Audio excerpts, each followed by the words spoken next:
Las Vegas and Buffalo.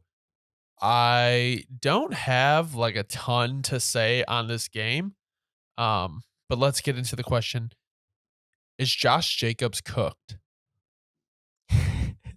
So again, yeah, from a week to week perspective, right now, I mean, you just even just pull up the Raiders like rushes this week. It's like it looks like you're looking at an illusion going on. I mean, Yeah. like what's going on here?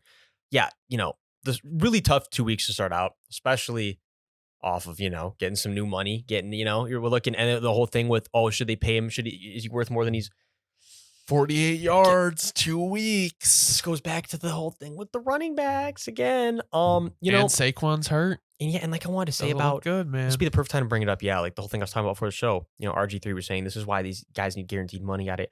I mean, if anything, I'm gonna This have to make a proves- hard disagree. Yeah. Why would you pay a guy more just because he's basically guaranteed at 90% chance that it does?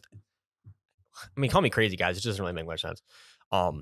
It's why the position, unfortunately, is losing value. Nobody wants it to be this way. We love running backs, but they're losing value because they are literally losing value in terms of how often they play once they get the money. Yes, it comes down to like renegotiating how rookie contracts are done and like having shorter rookie contracts. Yeah. It's not about paying these guys more, right? I mean, it's just, I do agree that something needs to be done about it, but it's definitely not paying more because then if you pay more for, this is my whole point. And I love Josh Jacobs, but you just never know. It's always a volatile situation. I do think though, let me be clear, he's going to turn it around. He's not going to finish the year like averaging like 2 yards a carry and just completely fall off the rails. Absolutely not. I think it's a combination of the offense struggling to get going, combination of a lot of things. But at the end of the day, no matter what, it's what you don't want to see if you're a Raiders fan. It's the bottom line. And it's a tough scene. But, it's also just the Raiders, as I said before the year, it's going to be a really tough year. I do believe for the Raiders. I think it's a very uphill battle ahead. Yeah, it is what it is. I don't really know where you go from here.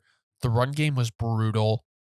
And Devontae Adams still looks good, but it's like Jacoby Myers being injured. Like, what is Devontae your only offensive guy? Like, I don't know. You have Renfro, you have Austin Hooper, but they need to improve the O-line.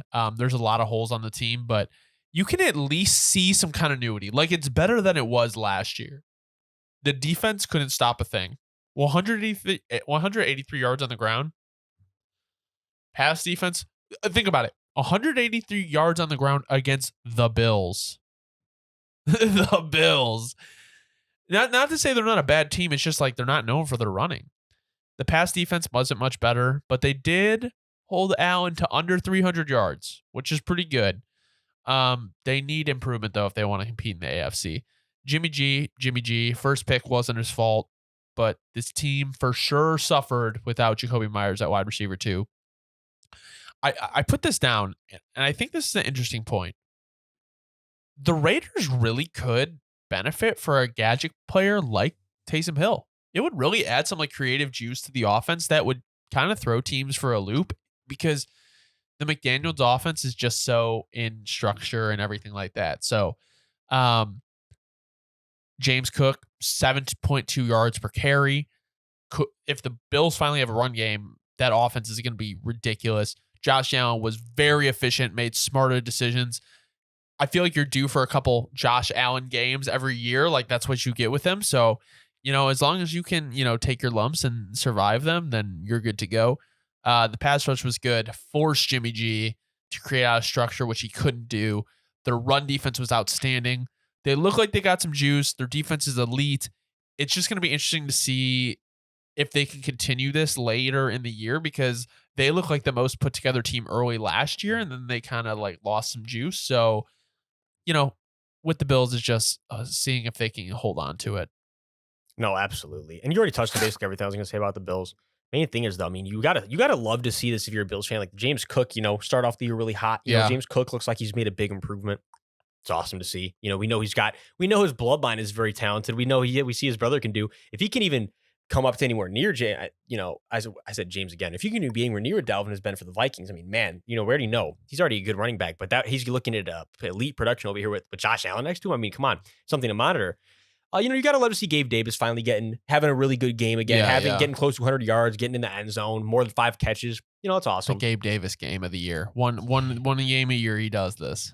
Dude, don't say that for my fantasy team, bro. But I say, and also one of those rare days where the pass rush looked really good, but you don't get any sacks. Just kind of, force them, they force them in, interceptions, things look good. A lot of tackles, behind the line of scrimmage and just, dominating the game. So, yeah, it was just a game where one team got dominated. The Bills did what we expected them to do. I'll say, though, I don't think I expected the Raiders to get dominated like this, especially after how they started. Yeah. But, again, missing Jacoby Myers, tough scene. Yeah, I think just back to my thing. I think the Raiders, week one got everyone a little excited, but I think it's a very uphill battle this year.